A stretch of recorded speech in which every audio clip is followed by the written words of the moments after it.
Good morning. Happy 4th of July. Happy birthday, America, and happy anniversary to my friends Diana and Butch. This is Valley and Holler. All right, guys, we are long overdue for a video here at the North Carolina house. I have filmed more than once, and in both cases, I accidentally deleted my footage. Also, the drought situation has been ridiculous here in North Carolina, so there's not really been a whole lot for me to show you. I am going to go ahead and take you around and let you see what we've been working with this year. As you can kind of tell behind me, it's pretty sad. Also, if you hear a little buzzing noise, Chris got a drone that he's been playing with, so yeah, this video might get interested. You can kind of tell by this space behind me, I've been trying to do some cleanup the last couple days.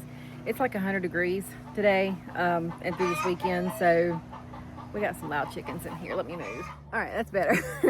As I was saying, it's been 100 degrees the last couple days and going into the next few days, so I'm only coming out here in short spurts right now. I've been trying to do some cleanup. I am still getting cabbage and kale and collards, which I'll show you guys here in just a second what that looks like. Garden's just in bad shape, guys. I mean, I don't really know what to tell you except for this drought is stupid. All right, we'll start with the actual garden and then we'll walk around the yard. This is some sunflowers that I had planted. Let's move into the garden a little bit here. Y'all hear Birdie? She's barking at the drone. She is mad because I'm not letting her run through the garden, and now Chris is harassing her with a drone. I had a whole line of cabbage planted here, and you can see down on the other end I still have a couple of heads that I need to get up. This is some cleanup from the last few days here on the sides. I planted some bush beans in with the cabbage so that as the cabbage was coming out, the bush beans would be coming up, and I don't think that was the best idea. I do believe the cabbage kind of choked out the beans, and then the beans got a little too hot. This is what's left of some broccoli that I didn't pull up. I had cut the broccoli head, the big head, but I didn't finish pulling the plant up, so now it's sending off some shoots that is bolting. I really hate to even show y'all this, guys. I do have some beans, not a whole lot. There's a couple heads of cabbage here that still need to come up. We had cauliflower here in this row. I don't blanch my cauliflower. I just let it be, you know, that kind of popcorn buttery color. It's suffering. It's gonna be chicken food. Lots of weed in my ground cover. A lot of that has to do with just poor overlapping and then some weed seed that kind of took root. This was supposed to be a patch of corn. I planted corn here 3 times and I only have 3 stalks. But this right here at the base of the corn, right here, this is some Cherokee tan pumpkins that's growing. I have tried these for many years in a row, and this is the first time that it's ever actually took off. At some point I'm going to come through here and try to weed out some of this grass to hopefully keep it from getting choked out. But yeah, I'm pretty excited about that. Again, this was supposed to be a corn patch. There was also supposed to be some pumpkins in here. That didn't happen. It's just suffering, guys. Even the sweet potatoes are kind of suffering this year. I'm hopeful that the ones in Kentucky are doing better. We are supposed to get some rain later this week, or this coming up week, so hopefully that will help. I've been coming through and watering like every other day, and it seems to help, but it's not enough. It's just not enough.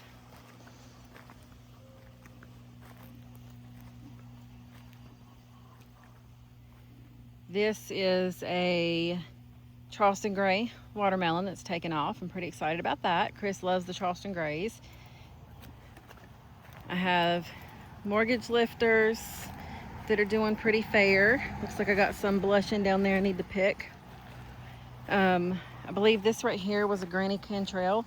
I like to come with my pole beans and plant them behind my tomatoes so that they can share the space with the tomato stakes, which is what I've got all along this row. Pretty much I only have, I think there might be a Cherokee purple somewhere in all of this. But basically the tomatoes this year, I scaled way back since we're kind of in that weird phase right now where we're probably going to be moving some point next year. I didn't want to overdo it and have too much that I needed to move. So I'm not planning on doing a lot of excess canning this year. So we did scale way back. This is mostly going to be mortgage lifters, beefsteaks, the granny cantrails, and then again I think there might be some Cherokee purples in there. I do have some cayenne peppers. I don't know if you can see that. There's some cayenne peppers in here. Planted them kind of like in between the tomato rows. This is where I had my sweet potatoes last year. I had planted okra, like 6 plants of okra, 3 different times. That's the only one that has made it. There's Birdie getting mad again. My one little cherry tomato plant is struggling. This was supposed to be a milkweed. I forget what kind, what variety, but it was a milkweed I bought at a local plant sale. Even my zinnias have failed this year. Normally I can just throw seed in the ground or in a pot and they'll do great, but this year they were like, nope, not happening. Let me show you the raised beds, because this is the one thing that we are doing great with this year. So this bed here started off as onions. I think I had one that took, so there might be one somewhere in the midst of all of this. That frustrated me, so I came behind it and put in some dragon's tongue beans, and some pickling cucumbers. They're trailing out into the garden space here, which is fine because I weed eat this little path here in front of the raised beds, but they're doing really good. We've already eaten quite a few just this week off of this one bed. There's also a cucumber plant over here where the tomatoes are. I planted it several weeks after these, so hopefully that'll kind of help us space out how long we're getting our cucumber harvest. We have one little dragon tongue right here. I'm excited about it. In this bed, we had some beets, which are struggling. Beet greens are coming up. They look great. They'll probably end up being chicken food. Lots of kale. I planted 6 kale plants, and they're doing fantastic. I've been giving kale away, selling kale. When I say giving it away, I'm sharing it with Chris's parents because they're moving in just a few months, so they didn't do a garden at all this year. Collards, this is Georgia Southern collards. If you guys have never planted these have done amazing here in this this raised bed in this heat. That right there is one of my elderberries that I had dug up as a volunteer to see how that would do. So I'm gonna have that for sale if somebody lives local to me and wants a elderberry tree that is ready to plant. Hit me up and we will talk about that price. All right, let's talk fruit, because you guys know I've got quite a few fruit trees here. Yeah, we have some good and bad with the fruit this year. So this is my Asian pear. We got this from Gurney's, I want to say about 4 or 5 years ago, I guess. The first season that it fruited, we only got, I think, 2 pears off of it, which was the year before last.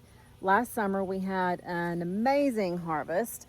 This year, it has set fruit, and it was looking very promising until I came out here one day and realized that there was these alien-looking things on my fruit. And if you guys follow us on Facebook, you saw me make a post about it.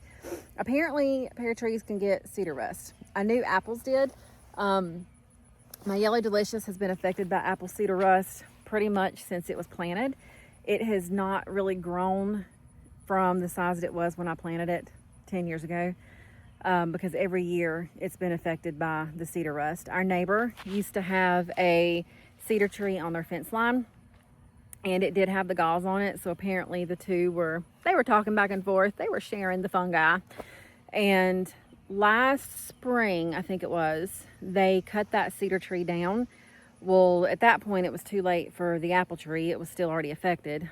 But this year, the apple tree looks great, which I'll show y'all here in a second. But now this guy has it. So a lot of the fruit that has been affected has already died off. The problem is when that falls to the ground, that's just putting those spores back into the ground. So I anticipate this is possibly going to be one of the last good years on this tree, but I guess we'll see. I guess we'll have to wait and find out. Here are some cherry bushes, and yes, they're bushes, not trees, that I had got from Gurney's. I get a lot of my fruit trees from Gurney's. Gurney's is a very underrated company, I think. All the fruit trees I've ever gotten from them have been fantastic. There was one instance I had of buying something from there that was not a tree, that didn't at all hold up to the expectation. So when I reviewed it on their website, they contacted me and reimbursed me for it. So I highly recommend using Gurney's if you're in the market for shrubs, you know, trees, anything like that. So this was a cherry tree, and I had 6 of these, I think. Some of them ended up getting mowed over because they just looked like sticks at the time. Last year and this year, they definitely produced. However, the berries taste like crap. So I'm probably going to just leave these here, and they can either become bird food, or I may end up cutting them down. I haven't decided yet. I may just take the loss and cut them down. We'll see. I'll let you guys know what I decide to do with that. I do have some blueberries that are kind of hidden in. They were meant to be container blueberries, so they never really got very big. But I have like 4 of them along the front row here, along the front side of the driveway. This is my yellow delicious that I was just telling you about. It is not setting fruit this year. That's okay. But this is the first year it's not been eat up with the cedar rust. So I'm going to take that for a win. I feel like probably next year we may see some fruit from it. Cross our fingers. We'll see. This right here is an Arkansas Black. This is the 3rd year we've had this tree, and it's the first year it's set fruit. And I think I only have 1 or 2 apples on it. Looks like just 1. I don't know if you guys can even see it from the angle that I'm at, but anyway, I'm really, really excited to try that one because I've never had an Arkansas Black, so we'll see what that's like. And this here is my Old Faithful. This is my wine sap. I probably should have been pruning it so that it's, you know, entirely reachable for me, but it has really taken off this year in size. It's doing great despite the heat. My neighbor's coming in the driveway. Hang on. So over the winter, as I was cleaning out the chicken coop, I was putting the bedding here around the tree. My hope was that it would retain some moisture, and it looks like it probably has helped. It also would fertilize the tree, so I think that was a good choice because this tree is doing fantastic this year. So this one here is my Red Delicious. This guy had been hit by lightning a few years ago, so it's just now, like, this is the first year in 10 years that I've had it that it's set fruit, and I'm really excited about that. I honestly did not think this tree was going to make it, and the only reason I didn't cut it down is because it was a cross-pollinator for this wine sap. So I figured I'll leave it. It'll either fruit or it won't, but it makes the wine sap fruit good enough for me. Here against the house, we have just a small raised bed with some flowers, bachelor's buttons. I forget what was in there, but it didn't take, and apparently there's a hole in the side of that one now, so strawberry bed's coming apart. I threw an extra watermelon plant in here, and it's taken off. I just need to get it watered. My sage that's about had it. What is it, Birdie? Are you getting harassed with a drone? Are you? All right, I had to take a quick break because apparently when it's stupid hot degrees outside, your camera doesn't so much like that. But I took that opportunity to go over to the garden and pick a few things. This right here, guys, Chris got me this for Christmas. If you don't have one of these, you need to look into it. I think this right here is the brand, Grace and August. This has like all kinds of pockets in it. I feel like a human kangaroo. It's fantastic. I love it. How's that dragon tongue bean? Yummy. Chris will eat beans straight out of the garden. Every year I get the first tomato, he gets the first cucumber, and then I usually bring him the first handful of beans. So I gave him the first dragon tongue bean. We really, really like those. I think last year was the first year in quite a while that we didn't actually grow any, and we missed it because we love them. All right, let's talk more fruit trees, guys. My peach tree got hit by the squirrels. Those sorry little suckers ate all of my peaches, all of them. And then the birds got a hold of the elderberry tree. This elderberry tree is about 5 or 6 years old now, I think.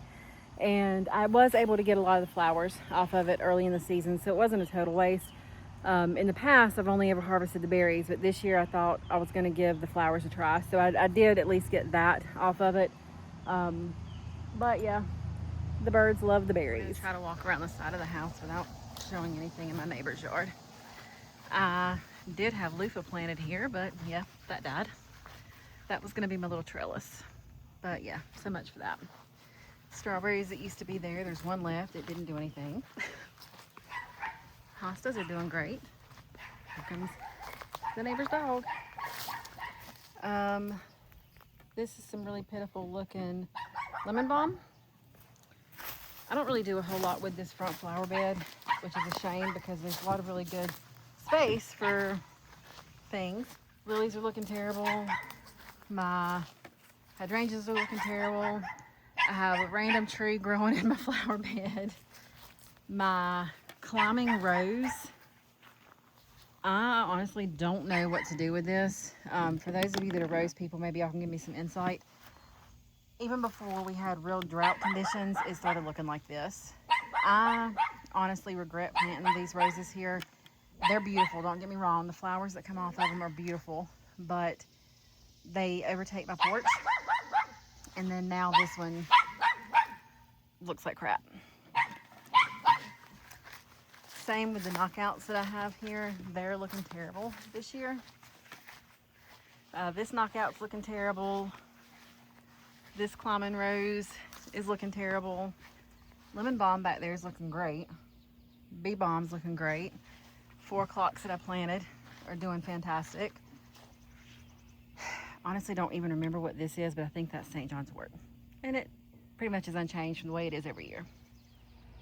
So that is what we're dealing with the garden this year. It looks like trash. It's probably one of my worst gardening years when I actually planted things. I've had some years that I just kind of hit and miss planted and they weren't that great. I had intentions of planting enough stuff that we could eat and his parents could eat since they didn't do a garden this year.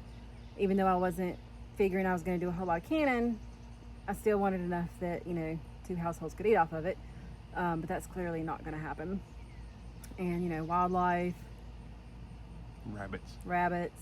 We got a lot of rabbits. Squirrels, rabbits, birds, you know, all those stupid things that like to eat all the stuff out of my yard.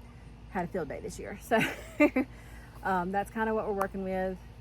Hopefully the sweet potatoes in Kentucky are doing better than the ones here. I think they've had more rain than we have, haven't they? Yes, they've had a lot more rain than we've had. So Chris went up last month and he sent me a text and he said, your sweet potatoes are looking good. So were the corn and onions that you planted. I said, oh great, wait a minute. I didn't plant any corn or onions. Apparently we have rogue corn and onions growing in the garden up there that who knows where they came from. The neighbors might have planted them, who knows. Or tilling exposed them. Yeah, so we'll see what this gardening season looks like when all is said and done, but I'll keep you guys posted. As always, thank you for joining us here on Valley and Holler. If you like what you see, be sure to like, subscribe, and share it with a friend.